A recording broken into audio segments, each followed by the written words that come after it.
Hello friends, this is Shilpa. Welcome to my channel home science hub. आज की class में हम फिर से करेंगे होम साइंस के कुछ इंपॉर्टेंट क्वेश्चन। ये आपके मिक्स क्वेश्चन रहेंगे, कुछ इसमें ह्यूमन डेवलपमेंट के हैं, कुछ इन्वायरमेंट से रिलेटेड हैं, कुछ न्यूट्रिशन से रिलेटेड है। तो ये आपके मिक्स क्वेश्चन रहेंगे, आपके होम साइंस के एग्जाम के लिए यूजफुल रहेंगे, इंपॉर्टेंट रहेंगे। चाहे भी होम साइंस का कोई भी एग्जाम हो, DSSB हो, BPSC हो, या फिर TGT PGT हो, किसी भी स्टेट का, GIC असिस्टेंट प्रोफेसर, या फिर कोई और एग्जाम हो, उन सभी के लिए यूजफुल रहेंगे, इंपॉर्टेंट रहेंगे। तो देख लेते हैं। क्लास स्टार्ट करने से पहले अगर किसी ने मेरा टेलीग्राम चैनल ज्वाइन नहीं किया है तो आप सर्च कर सकते हैं home science hub by Shilpa Kaushik. आपको मेरा चैनल मिल जाएगा, आप उसको ज्वाइन कर सकते हैं। वहां से आपको मेरी क्लास रिलेटेड सारी इन्फॉर्मेशन मिलती रहेगी। तो देख लेते हैं। आज का फर्स्ट क्वेश्चन है, the term haploid number is used. Haploid number शब्द का प्रयोग किया जाता है। फर्स्ट ऑप्शन है माइटोसिस, सेकंड ऑप्शन है इन मियोसिस, थर्ड ऑप्शन है इन म्यूटेशन, फोर्थ ऑप्शन है none of the above.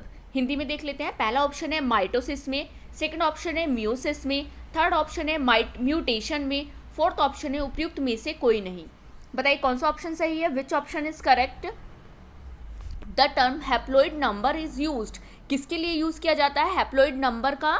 Meiosis के लिए। किसके लिए? इन म्यूसिस, म्यूसिस में। Second option is right option. देख लेते हैं हैप्लॉइड नंबर क्या है। The term haploid number refers to the number of chromosomes in a gametes, some sperm और एग। क्या है ये, किस चीज़ को रेफर करता है? ये नंबर क्रोमोसोम्स को रेफर करता है। किसमें? गैमेट्स में, सेक्स सेल में, जिसको स्पर्म और एग भी कहा जाता है। Which is half the diploid number, जो क्या है डैप्लॉइड नंबर का हाफ नंबर है। फाउंड इन सोमैटिक सेल्स, जो किसमें पाया जाता है? सोमैटिक सेल्स में पाया जाता है। Meiosis in the process, meiosis में, म्यूसिस की प्रक्रिया में, या कह सकते हो म्यूसिस एक प्रक्रिया है that reduce the chromosomes number, जो क्या करती है? क्रोमोसोम्स नंबर को रिड्यूस करती है बाय हाफ कर देती है, प्रोड्यूसिंग हैप्लॉइड गैमेट्स। किसको? हैप्लॉइड गैमेट्स को प्रोड्यूस करने के लिए। हिंदी में देख लेते हैं। अगुणित संख्या शब्द एक युग्मक, शुक्राणु या अंडा में गुणसूत्रों की संख्या को संदर्भित करता है। क्या करता है? क्रोमोसोम्स के नंबर को क्या करता है? रेफर करता है, संदर्भित करता है, जो दैहिक कोशिकाओं में पाए जाने वाले, किसमें? जो सोमैटिक सेल्स में पाए जाने वाले द्विगुणित संख्या का आधा है। डैप्लॉइड नंबर्स के हाफ होते हैं।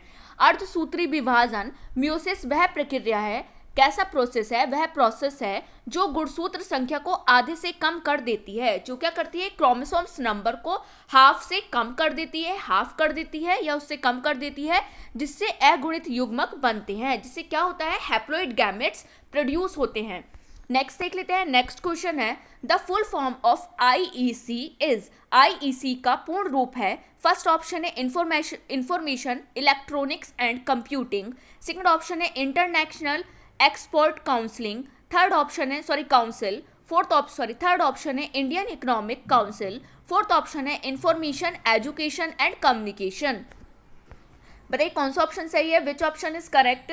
फुल फॉर्म क्या होती है ICE की? बताइए कौन सा ऑप्शन सही है। Information education and communication. क्या होती है? Information education and communication. Fourth option is right option. देख लेते हैं। नेक्स्ट क्वेश्चन है, PERT। PERT है, फर्स्ट ऑप्शन है डिटर्मिनिस्टिक मॉडल, सेकंड ऑप्शन है प्रोबेबिलिस्टिक मॉडल, थर्ड ऑप्शन है ट्रॉपिकल मॉडल, फोर्थ ऑप्शन है डिडक्टिव मॉडल। बताइए कौन सा ऑप्शन सही है। हिंदी में देख लेते हैं। डेटर्मिनिस्टिक मॉडल, सेकंड ऑप्शन है प्रोबेबिलिस्टिक मॉडल, थर्ड ऑप्शन है ट्रॉपिकल मॉडल, फोर्थ ऑप्शन है डिडक्टिव मॉडल। बताइए कौन सा ऑप्शन सही है, which option is correct. PERT कैसा मॉडल है? Which option is correct. कैसा मॉडल है? Probabilistic model. Second option is right option. देख लेते हैं PERT क्या है। PERT is used to estimate the duration of project by taking into account uncertainty in activity completion times। क्या है PRT? PRT का उपयोग, इसका यूज किस लिए किया जाता है?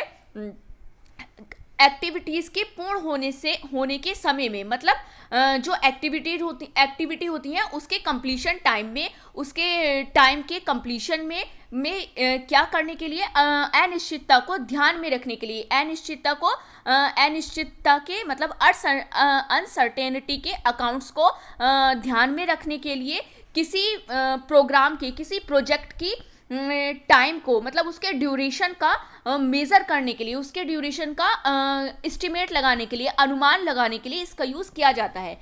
किस लिए किया जाता है पीआरटी का यूज़? उनकी जो एक्टिविटीज़ हैं, एक्टिविटीज़ के कंप्लीशन टाइम्स के लिए, मतलब जो गतिविधि हैं, एक्टिविटीज़ हैं, उनके पूर्ण होने के समय में अनिश्चितता, अनसर्टेनिटी अकाउंट है, उसको ध्यान में रखने के लिए, उसके एस्टिमेशन के लिए इसका यूज़ किया जाता है, उस प्रोजेक्ट के एस्टिमेशन के लिए इसका यूज़ किया जाता है। यह प्रत्येक it employs probability distribution to model the time required for each task. इसमें क्या होता है, इसमें प्रत्येक ईच टास्क के लिए एक मॉडल को, एक आवश्यक समय को मॉडल के लिए प्रायिकता विवरण का उपयोग किया जाता है। मतलब क्या किया जाता है इसमें? It employs probability distribution, probability distribution किया जाता है किसके लिए? मॉडल्स के लिए, जो रिक्वायर्ड टाइम होता है उस टाइम में, रिक्वायर्ड टाइम में ईच टास्क के लिए, typically using optimistic, pessimistic and most likely time estimated. और क्या किया जाता है? प्रत्येक कार्य के लिए, ईच वर्क के लिए आवश्यक मॉडल को मॉडल करने के लिए प्रायिकता विवरण का उपयोग किया जाता है। यूजुअली जो ऑप्टिमिस्टिक होते हैं, निराशावादी होते हैं, पैसिमिस्टिक होते हैं, और सबसे संभावित, मतलब जो लाइकली एस्टिमेट टाइम होता है उसको मेज़र करने के लिए इसका यूज़ किया जाता है। किस लिए? ऑप्टिमिस्टिक, पैसिमिस्टिक और मोस्ट लाइकली जो टाइम होता है उसको एस्टिमेट करने के लिए यूज़ किया जाता है। नेक्स्ट देख लेते हैं, NCPCR is an autonomous body which stands for. NCPCR एक स्वायत्त संस्था है जो प्रतीक है। फर्स्ट ऑप्शन है national commission for protection of child rights. Second option है national council for prevention and control of reproduction. Third option है national commission for control and relief of poverty. Fourth option है national council for pre school centres, creches and research. Hindi में देख लेते हैं। पहला option है बाल अधिकारों की रक्षा के लिए राष्ट्रीय आयोग। सेकंड ऑप्शन है प्रजनन के बचाव एवं नियंत्रण के लिए राष्ट्रीय परिषद। थर्ड ऑप्शन है गरीबी के नियंत्रण एवं राहत के लिए राष्ट्रीय आयोग। फोर्थ ऑप्शन है पूर्वशाला केंद्र, पालना घर एवं शोध के लिए राष्ट्रीय परिषद। बताइए कौन सा ऑप्शन सही है? Which option is correct? NCPCR एक क्या है? ऑटोनॉमस बॉडी है, एक स्वायत्त संस्था है जो किस चीज का प्रतीक है? Which option is correct? जो national commission for protection and child rights का प्रतीक है। किसका है? बाल अधिकारों एवं शिक्षा के लिए राष्ट्रीय आयोग। First option is right option.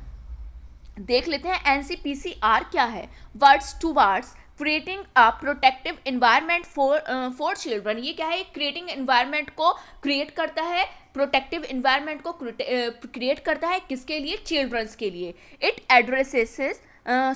Address issue such as child labour, trafficking, education, health and juvenile justice. और ये किस चीज़ के इश्यूज पर वर्क करता है, या इसके अंदर कौन कौन से इश्यूज को लाया जाता है, किसको इन्वॉल्व किया जाता है? किस चीज़ को? चाइल्ड लेबर को, ट्रैफिकिंग को, एजुकेशन को, हेल्थ को एंड जुवेनाइल जस्टिस को।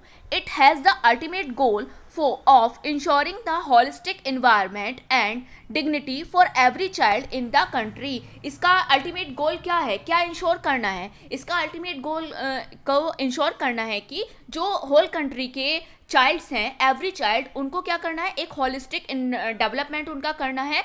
मतलब होलिस्टिक डेवलपमेंट से मीनिंग है कि सभी एरियाज में अच्छे से उनका डेवलपमेंट करना एंड डिग्निटी से उनको उनकी डिग्निटी को इंश्योर करना। इसका एक कह सकते हैं अल्टीमेट गोल है। हिंदी में देख लेते हैं। एनसीपीसीआर बच्चों के लिए सुरक्षात्मक वातावरण बनाने की दिशा में काम करता है। यह बाल श्रम तस्करी, शिक्षा, स्वास्थ्य और किशोर न्याय जैसे मुद्दों को संबोधित करता है। इसका अंतिम लक्ष्य, इसका जो अल्टीमेट गोल है, देश के हर एक बच्चे का समग्र विकास, मतलब उनका होलिस्टिक डेवलपमेंट और सम्मान सुनिश्चित करना, उनकी डिग्निटी को इंश्योर करना, इसका एक अल्टीमेट गोल माना जाता है।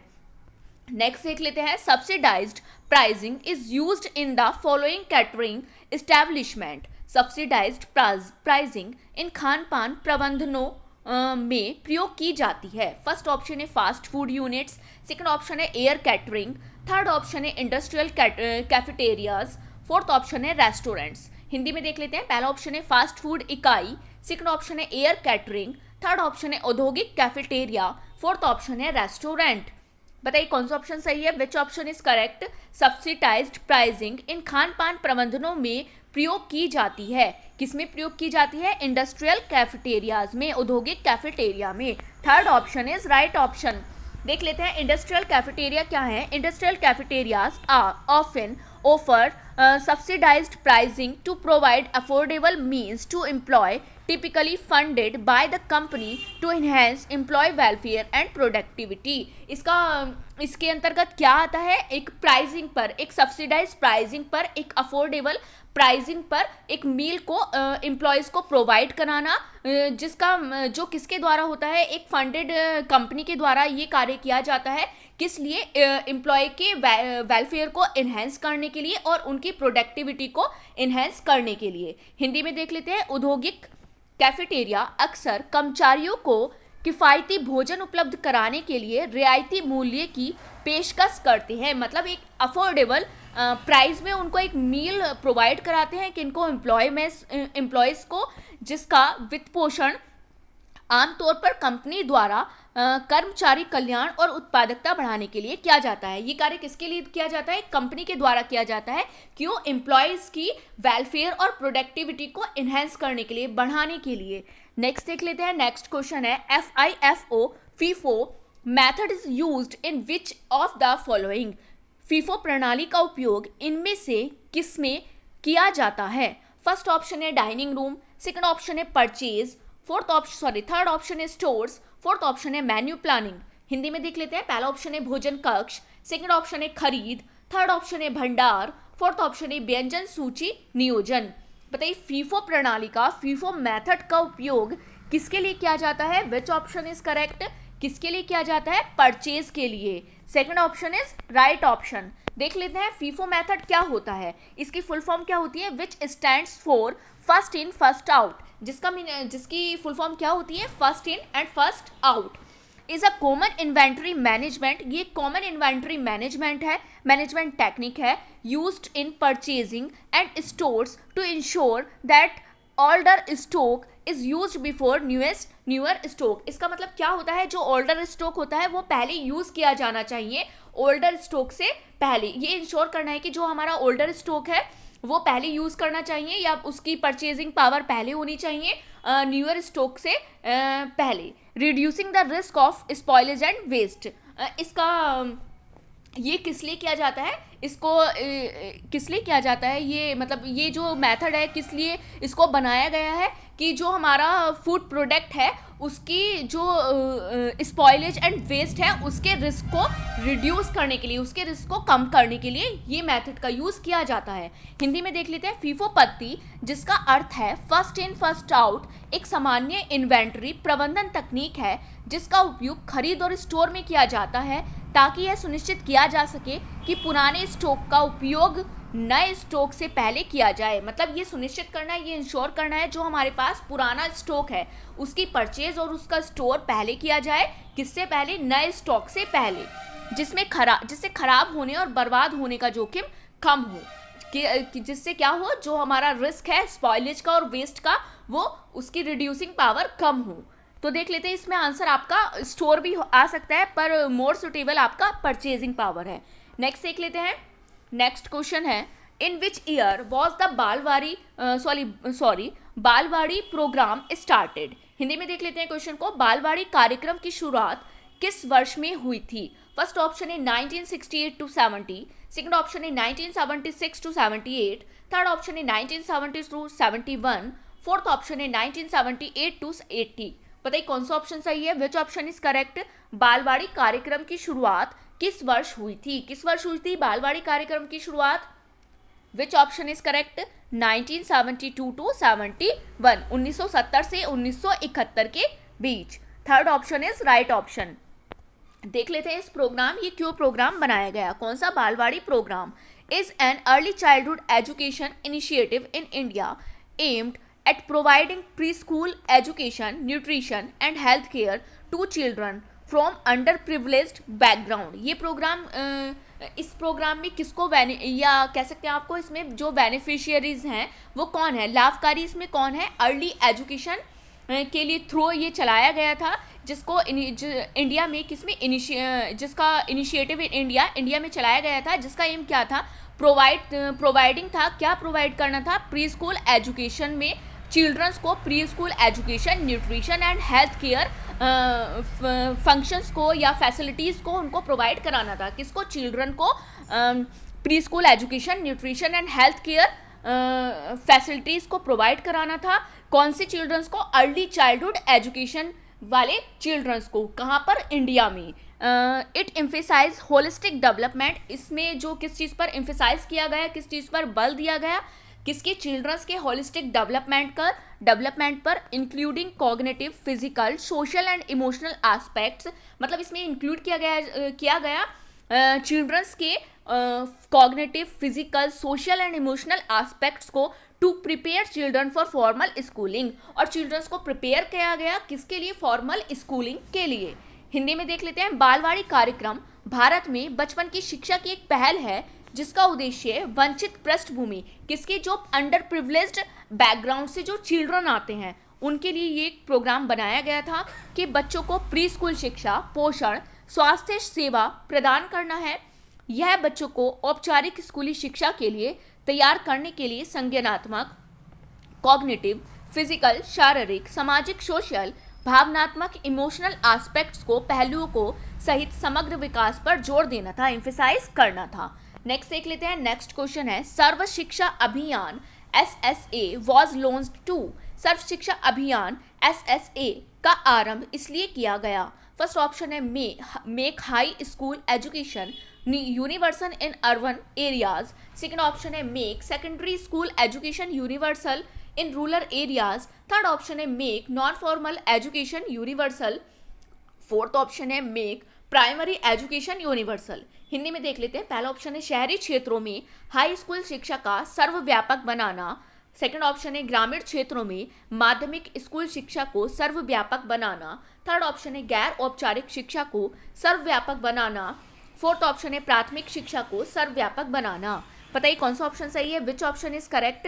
SSA क्यों लॉन्च किया गया था, किस लिए लॉन्च किया गया था, कौन सा, सर्व शिक्षा अभियान। वॉज लॉन्च टू किसके लिए लॉन्च किया गया था, बताइए कौन सा ऑप्शन सही है, which option is correct. Make primary education universal, किस लिए, प्राथमिक शिक्षा को सर्वव्यापक बनाने के लिए। Fourth option is right option. Next देख लेते हैं। सर्व शिक्षा अभियान SSA क्या है, was launched with the objective of making primary education universal in India. इसका ऑब्जेक्टिव क्या था, इसका मतलब क्या उद्देश्य था इस प्रोग्राम को बनाने का, जो प्राइमरी एजुकेशन है उसको यूनिवर्सल बनाने के लिए, किसमें, इंडिया में। Focusing on improving access to quality education for all childrens in the age group of 16 to 14 years. जो 16 to 14 ईयर्स के बच्चे होते हैं उनके उस एज के सभी बच्चों को का क्या करना, इम्प्रूव करना एजुकेशन की क्वालिटी को, इस पर इसमें फोकस किया गया था। हिंदी में देख लेते हैं। सर्व शिक्षा अभियान SSA भारत में प्राथमिक शिक्षा को सार्वभौमिक बनाने के उद्देश्य से शुरू किया गया था, जिसका उद्देश्य 6 से 14 वर्ष आयु वर्ग के सभी बच्चों के लिए गुणवत्तापूर्ण शिक्षा तक पहुंचाने में सुधार करना था। नेक्स्ट देख लेते हैं। The ban of entrance exam, text book and homework for pre school children was recommended by, pre school बालकों के लिए प्रवेश परीक्षाओं, पाठ्य पुस्तकों एवं गृह कार्यों को प्रतिबंधित करने की संस्तुति की थी। ऐसा किसने कहा था।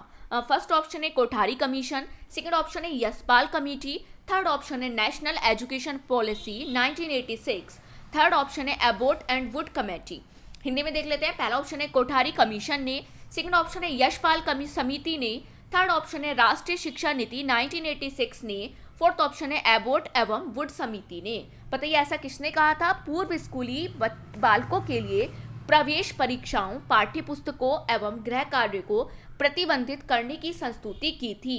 किसने की थी, which option is correct, Yashpal, किसने की थी, यशपाल कमेटी ने, यशपाल समिति ने। Second option is right option. Next देख लेते हैं। नेक्स्ट क्वेश्चन है, who was the pioneer of pre school in India, Bharat में प्री स्कूल का अग्रणी कौन था? फर्स्ट ऑप्शन है ताराबाई मोडक, सेकंड ऑप्शन है मैरी मोंटेंसरी, थर्ड ऑप्शन है गुज्जूभाई वदेका, फोर्थ ऑप्शन है मूर्ति दास। बताइए कौन सा ऑप्शन सही है? Which option is correct? Bharat में प्री स्कूल का अग्रणी कौन था? कौन था? गिज्जूभाई बधेका। कौन था? गिज्जूभाई बधेका थे। Third option is right option. Next देख लेते हैं। नेक्स्ट क्वेश्चन है the nursery school programme should have, nursery school के कार्यक्रम में होना चाहिए। फर्स्ट ऑप्शन है balance between independent play and guided programmes, second option है most important play and less guided programmes, third option है more guided activities and less independent play, fourth option है no independent play. Hindi में देख लेते हैं। पहला option है स्वतंत्र खेल व निर्देशित कार्यक्रमों में संतुलन, सेकंड ऑप्शन है अधिक स्वतंत्र खेल व कम निर्देशित कार्यक्रम, थर्ड ऑप्शन है अधिक निर्देशित कार्यकलाप व कम स्वतंत्र खेल, फोर्थ ऑप्शन है स्वतंत्र खेल नहीं होने चाहिए। बताइए कौन सा ऑप्शन सही है? Which option is correct? Nursery school के कार्यक्रम में होना चाहिए। क्या होना चाहिए नर्सरी स्कूल के कार्यक्रम में? विच option is correct? Balance between independent play and guided play. क्या होना चाहिए? स्वतंत्र खेल व निर्देशित कार्यों में संतुलन। First option is right option. देख लेते हैं नर्सरी स्कूल प्रोग्राम क्या था। The nursery school programme ideally should strike a balance between independent play.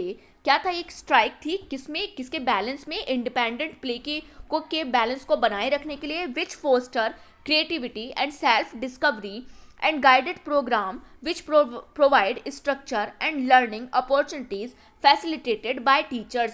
जिसका क्या उद्देश्य था? ये किस लिए बनाया गया था? ये टीचर्स के द्वारा क्या करना था? बच्चों को, नर्सरी स्कूल के बच्चों को प्रोवाइड करना था एक स्ट्रक्चर, किसका? एक लर्निंग का स्ट्रक्चर, और उनको लर्निंग अपॉर्चुनिटीज को उनको फैसिलिटेट करना था, उनको प्रोवाइड करना था।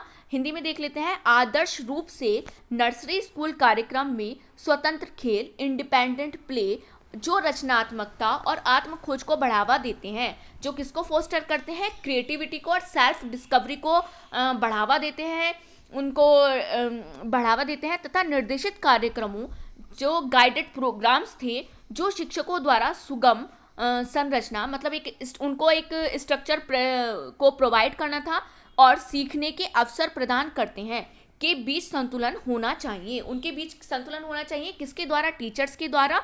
किसके बीच?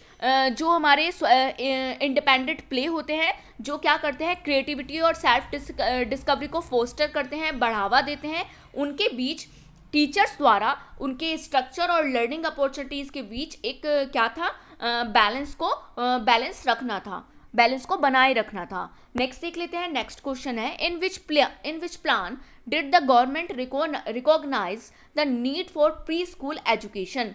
सरकार ने पूर्वशालीय शिक्षा की आवश्यकता किस योजना में मानी? फर्स्ट ऑप्शन है first 5 year plan, second option है second 5 year plan, third option है third 5 year plan, fourth option है फिफ्थ 5 ईयर प्लान। हिंदी में देख लेते हैं। पहला ऑप्शन है प्रथम पंचवर्षीय योजना, सेकंड ऑप्शन है द्वितीय पंचवर्षीय योजना, थर्ड ऑप्शन है तृतीय पंचवर्षीय योजना, फोर्थ ऑप्शन है पांचवी पंचवर्षीय योजना। बताइए कौन सा ऑप्शन सही है? Which option is correct? सरकार ने पूर्वशालीय शिक्षा की आवश्यकता किस योजना में मानी? किस योजना में मानी? द्वितीय पंचवर्षीय योजना में, सेकंड 5 ईयर प्लान में। Second option is right option. Next देख लेते हैं। नेक्स्ट क्वेश्चन है Gandhi ji started this education. Gandhi जी इस शिक्षा का आरंभ किया था।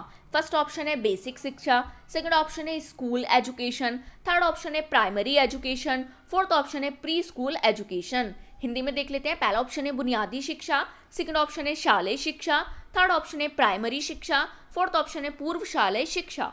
बताइए गांधी जी ने कौन सी एजुकेशन को स्टार्टेड किया था? किसको किया था? बेसिक एजुकेशन को, बुनियादी शिक्षा को। First option is right option. देख लेते हैं। Gandhi ji started the concept of basic education. Gandhi ji के द्वारा कौन सा एजुकेशन स्टार्ट की गई थी? बेसिक एजुकेशन का कॉन्सेप्ट स्टार्ट किया गया था। विच एम्ड, जिसका उद्देश्य था, एम था, to provide education that is practical, vocational and rooted in the value of self reliance and community service. जिसका क्या उद्देश्य था, बच्चों को प्रोवाइड कराना था एक practical vocational and rooted education, किसके लिए, सेल्फ रिलायंस के लिए एंड कम्युनिटी सर्विस के लिए। हिंदी में देख लेते हैं। गांधी जी ने बुनियादी शिक्षा की अवधारणा शुरू की थी, जिसका उद्देश्य ऐसी शिक्षा प्रदान करना था जो व्यवहारिक, व्यवसायिक हो तथा आत्मनिर्भरता और सामुदायिक सेवा के मूल्यों पर आधारित हो। किसके मूल्यों पर आधारित हो, सेल्फ रिलायंस पर और कम्युनिटी सर्विस के वैल्यूज़ पर बेस्ड हो, और जिसमें प्रैक्टिकल और वोकेशनल एजुकेशन को हम बढ़ावा दे सके, ऐसी एजुकेशन को उन्होंने स्टार्टेड किया था। नेक्स्ट देख लेते हैं। नेक्स्ट क्वेश्चन है NEEM stands for NEEM. NEEM का तात्पर्य है, फर्स्ट ऑप्शन है national extension education movement, second option है national primary education mission, third option है national primary education movement, fourth option है national employment promotion mission. Hindi में देख लेते हैं। पहला ऑप्शन है राष्ट्रीय विस्तार शिक्षा आंदोलन, सेकंड ऑप्शन है राष्ट्रीय प्राथमिक शिक्षा मिशन, थर्ड ऑप्शन है राष्ट्रीय प्राथमिक शिक्षा आंदोलन, फोर्थ ऑप्शन है राष्ट्रीय रोजगार संवर्धन मिशन। बताइए नीम का क्या तात्पर्य है, विच ऑप्शन इज करेक्ट। कौन सा ऑप्शन सही है, नेशनल एम्प्लॉयमेंट प्रमोशन मिशन, राष्ट्रीय रोजगार संवर्धन mission, fourth option is right option. देख लेते हैं नीम क्या है। NEEM stands for national employability enhancement mission. इसका जो फुल फॉर्म है वो क्या है, राष्ट्रीय रोजगार क्षमता संवर्धन मिशन।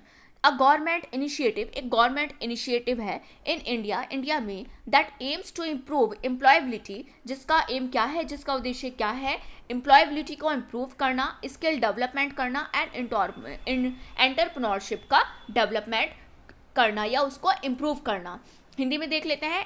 NEEP का मतलब है राष्ट्रीय रोजगार क्षमता संवर्धन मिशन, जो भारत में एक सरकारी पहल है जिसका उद्देश्य रोजगार क्षमता मतलब एम्प्लॉयबिलिटी, कौशल विकास, स्किल का डेवलपमेंट और उद्यमिता एंटरप्रेन्योरशिप में इम्प्रूवमेंट करना, उसका सुधार करना है। नेक्स्ट देख लेते हैं।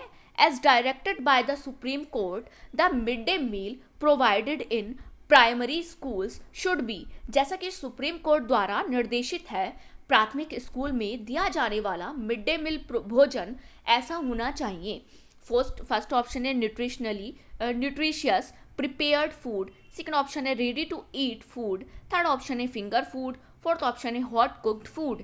हिंदी में देख लेते हैं। पहला ऑप्शन है पौष्टिक रूप से तैयार किया गया भोजन, सेकंड ऑप्शन है खाने के लिए तैयार भोजन, थर्ड ऑप्शन है फिंगर फूड, फोर्थ ऑप्शन है गर्म पका हुआ खाना। बताइए कौन सा ऑप्शन सही है, विच ऑप्शन इज करेक्ट। जैसा कि सुप्रीम कोर्ट द्वारा निर्देशित है, सुप्रीम कोर्ट ने डायरेक्टेड किया है कि जो प्राथमिक स्कूल में दिया जाने वाला मिड डे मील भोजन होता है वो कैसा होना चाहिए, वह कैसा होना चाहिए, न्यूट्रिशियस प्रिपेयर्ड फूड, कैसा पौष्टिक रूप से तैयार किया गया भोजन। First option is right option. Next देख लेते हैं। नेक्स्ट क्वेश्चन है, who coined the term pre basic education. पूर्व बेसिक शिक्षा शब्द किसकी देन है। फर्स्ट ऑप्शन है रविन्द्रनाथ टैगोर, सेकंड ऑप्शन है ताराबाई मोदक, थर्ड ऑप्शन है महात्मा गांधी, फोर्थ ऑप्शन है मारिया मोंटेंसरी। बताइए प्री बेसिक शिक्षा,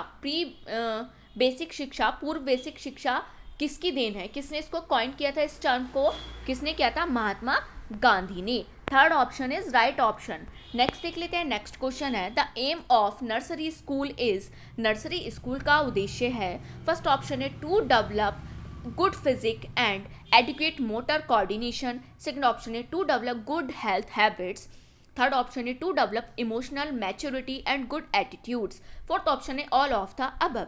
हिंदी में देख लेते हैं। पहला ऑप्शन है अच्छा शरीर गठन व पर्याप्त गत्यात्मक समन्वय विकसित करना, सेकंड ऑप्शन है स्वास्थ्य की अच्छी आदतें विकसित करना, थर्ड ऑप्शन है संवेगात्मक परिपक्वता एवं अच्छी अभिवृत्ति विकसित करना, फोर्थ ऑप्शन है उपरोक्त सभी। बताइए कौन सा ऑप्शन सही है। प्री स्कूल का उद्देश्य, इसका एम क्या होता है, which option is correct.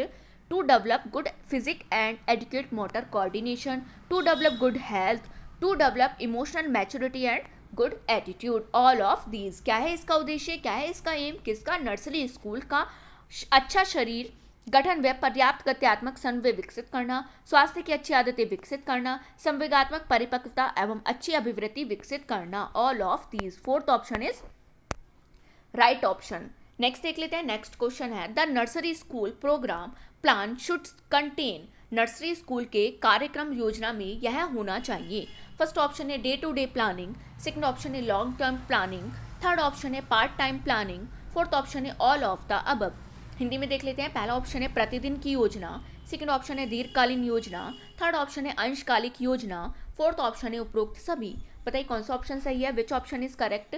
Nursery school के कार्यक्रम योजना में क्या होना चाहिए? क्या होना चाहिए? प्रतिदिन की योजना, दीर्घकालीन योजना एंड अंशकालिक योजना, ऑल ऑफ दीज, उपरोक्त सभी। Day to day planning, long term planning and part term planning. Fourth option is right option. Next देख लेते हैं। The first Montessori school in India was started in 1920 by. Bharatvarsh में 1920 में प्रथम मोंटेसरी स्कूल का आरंभ किया था। फर्स्ट ऑप्शन है गिज्जू भाई, सेकंड ऑप्शन है तारा भाई, थर्ड ऑप्शन है रणजीत भाई, फोर्थ ऑप्शन है नन ऑफ दीज, इनमें से कोई नहीं। बताइए भारतवर्ष में इंडिया में 1920 में फर्स्ट मोंटेसरी स्कूल स्टार्टेड किया था, किसके द्वारा किया गया था? Which option is correct? Gijju Bhai के द्वारा। किसने किया था? गिज्जू भाई ने। First option is right option. Next देख लेते हैं। नेक्स्ट क्वेश्चन है which is the aim of higher education. उच्च शिक्षा का लक्ष्य क्या होता है? फर्स्ट ऑप्शन है to produce qualified human resources, second option है to produce a large number of graduates, post graduates, third option है to develop good citizens, fourth option है none of the above. Hindi में देख लेते हैं। पहला ऑप्शन है योग्यताधारी मानव संसाधन उत्पादित करना, सेकंड ऑप्शन है अधिक संख्या में स्नातक परास्नातक तैयार करना, थर्ड ऑप्शन है अच्छे नागरिक विकसित करना, फोर्थ ऑप्शन है उपरोक्त में से कोई नहीं। बताइए कौन सा ऑप्शन सही है, विच ऑप्शन इज करेक्ट? उच्च शिक्षा का लक्ष्य क्या होता है? क्या होता है? To produce qualified human resources, योग्यताधारी मानव संसाधन उत्पादित करना। First option is right option. Next देख लेते हैं। नेक्स्ट क्वेश्चन है which is the important quality of management of educational institutions. शैक्षणिक संसाधनों के प्रबंधन का महत्वपूर्ण गुण क्या है? फर्स्ट ऑप्शन है एफिशिएंट मैनेजमेंट, सेकंड ऑप्शन है welfare of students and employees, third option है fulfilments of the objectives of the institutions, fourth option है all of the above. Hindi में देख लेते हैं। पहला ऑप्शन है कुशल प्रबंधन, सेकंड ऑप्शन है छात्र व कर्मचारियों का कल्याण, थर्ड ऑप्शन है संस्था के उद्देश्यों की पूर्ति, फोर्थ ऑप्शन है उपरोक्त सभी। बताइए कौन सा ऑप्शन सही है, विच ऑप्शन इज करेक्ट? शैक्षणिक संस्थानों के प्रबंधन का महत्वपूर्ण गुण क्या है? बताइए क्या है? कुशल प्रबंधन, छात्र व कर्मचारी का कल्याण, संस्था के उद्देश्यों की पूर्ति, उपयुक्त सभी। क्या होता है इसका उद्देश्य? महत्वपूर्ण गुण क्या है? किस चीज़ का? शैक्षणिक संस्थानों का, मैनेजमेंट ऑफ एजुकेशनल इंस्टीट्यूट का, efficient management, welfare of students and employees, fulfilment of objective of the institutions, all of these. Fourth option is right option. Next देख लेते हैं। नेक्स्ट क्वेश्चन है NCERT has high priority for. NCERT उच्च प्राथमिकता है। First option है developing school teachers, second option है developing books for schools, third option है developing laws for children, fourth option है developing duties for parents. Hindi में देख लेते हैं। पहला ऑप्शन है शालेय शिक्षा का विकास के लिए, सेकंड ऑप्शन है शाला के लिए पुस्तकों को विकसित करना, थर्ड ऑप्शन है इस बच्चों के लिए कानून विकसित करना, फोर्थ ऑप्शन है अभिभावकों के लिए कर्तव्य विकसित करना। बताइए NCERT has high priority for किसके लिए है? उच्च शिक्षा। NCERT की उच्च प्राथमिकता है किसके लिए है? Developing books for schools. किसके लिए है? शाला के लिए पुस्तकों को विकसित करना। Second option is right option. Next देख लेते हैं। नेक्स्ट क्वेश्चन है in which year was the right to education implemented in India. Bharat में शिक्षा का अधिकार किस वर्ष में कार्यान्वित किया गया? फर्स्ट ऑप्शन है 2007, सेकंड ऑप्शन है 2008, थर्ड ऑप्शन है 2009, फोर्थ ऑप्शन है 2010। बताइए कब किया गया था? 2010। भारत में शिक्षा का अधिकार किस वर्ष में कार्यान्वित किया गया? विच ऑप्शन इज करेक्ट? किस वर्ष में किया गया था? 2009 में। Third option is right option. देख लेते हैं। नेक्स्ट क्वेश्चन है this is a mental disease. यह एक मानसिक रोग है। फर्स्ट ऑप्शन है साइकोन्यूरोसिस, सेकंड ऑप्शन है फीवर, थर्ड ऑप्शन है डायबिटीज, फोर्थ ऑप्शन है डेंगू। हिंदी में देख लेते हैं। पहला ऑप्शन है साइकोन्यूरोसिस, सेकंड ऑप्शन है बुखार, थर्ड ऑप्शन है मधुमेह, फोर्थ ऑप्शन है डेंगू। बताइए मानसिक रोग क्या है इनमें से एक? Psychoneurosis. First option is right option. देख लेते हैं, psychoneurosis refers to a category of mental disorder. ये किसको रेफर करता है, किस कैटेगरी को? एक मेंटल डिसऑर्डर की कैटेगरी को रेफर करता है। Characterized by an anxiety, phobias, obsessions, compulsion and other symptoms. इसको किस चीज़ से करेक्टराइज किया गया है, ये इसमें किस चीज़ को इंक्लूड किया गया है, कह सकते हैं किसके इसमें इसके सिम्टम्स क्या हैं, कौन से हैं? एनजाइटी, फोबियाज, ऑब्सेशन, कंपल्शन से इसको करेक्टराइज किया गया है। एंड अदर सिम्टम इसके क्या हैं? दैट डोंट इन्वॉल्व हॉल्यूसिनेशन और डेल्यूशंस। और इसके अदर सिम्टम्स क्या हैं? यह हेल्यूसिएशन और डेल्यूशन में इन्वॉल्व नहीं होते हैं। हिंदी में देख लेते हैं, साइकोन्यूरोसिस मानसिक विकारों की एक श्रेणी को संदर्भित करता है, रेफर करता है, जिसमें चिंता, भय, जुनून, बाध्यताएं और अन्य लक्षण शामिल होते हैं, जिसमें मति भ्रम और भ्रम शामिल नहीं होते। इसमें इन्वॉल्व नहीं किया जाता किसको? हेल्यूसिनेशन और डेल्यूशन को। हिंदी में नेक्स्ट देख लेते हैं। नेक्स्ट क्वेश्चन है, handwriting problem is called, हस्तलेख समस्या को यह कहते हैं। फर्स्ट ऑप्शन है एप्रेक्सिया, सेकंड ऑप्शन है डिस्ग्राफिया, थर्ड ऑप्शन है डायस्ट्रोफेमिया, फोर्थ ऑप्शन है ऑटिज्म। हिंदी में देख लेते हैं, पहला ऑप्शन है अप्रेक्सिया, सेकंड ऑप्शन है डिस्ग्राफिया, थर्ड ऑप्शन है डिस्ट्रेसोडिया, फोर्थ ऑप्शन है ऑटिज्म, स्वैलीनता। बताइए हस्तलेख हेड राइटिंग प्रॉब्लम इनमें से कौन सी है? Which option is correct? कौन सी है? डिस्ग्राफिया। कौन सी है? डिस्ग्राफिया है। ये क्या है? एक हैंड राइटिंग प्रॉब्लम है।